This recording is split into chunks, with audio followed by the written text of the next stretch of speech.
ஒரு சிறிய கிராமத்தில் ரகு என்ற ஏழை சிறுவன் வாழ்ந்து வந்தான். அவன் குடும்பம் மிகவும் ஏழ்மை என்பதால் தினமும் உணவுக்கே போராட வேண்டிய நிலை ஏற்பட்டது.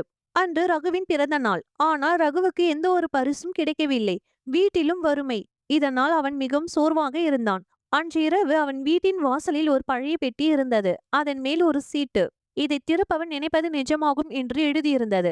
ரகு ஆச்சரியமாக அந்த பெட்டியை திறந்தான். உள்ளே ஒரு சிறிய நீலக்கல் இருந்தது. அவன் விளையாட்டாக எனக்கு ஒரு பெரிய கேக் வேண்டும் என்று சொன்னான். அடுத்த நொடி மேசையின் மீது பெரிய கேக் தோன்றியது. ரகு மகிழ்ச்சியில் குதித்தான். புதிய ஆடை, விளையாட்டு சாமான்கள், பெரிய வீடு என்று அவன் நினைத்ததெல்லாம் நடந்தது. ஆனால் சில நாட்களுக்கு பிறகு அவன் பேராசை அதிகமானது. இந்த கிராமத்திலேயே நான் மிகப்பெரிய பணக்காரன் ஆகணும் என்று சொன்னான். திடீரென்று அந்த நீலக்கல் கருப்பாக மாறியது. வீட்டுக்குள் இருந்த எல்லா பொருட்களும் மறையத் தொடங்கின. பயத்தில் ரகு அழ ஆரம்பித்தான். அப்போது ஒரு குரல் கேட்டது.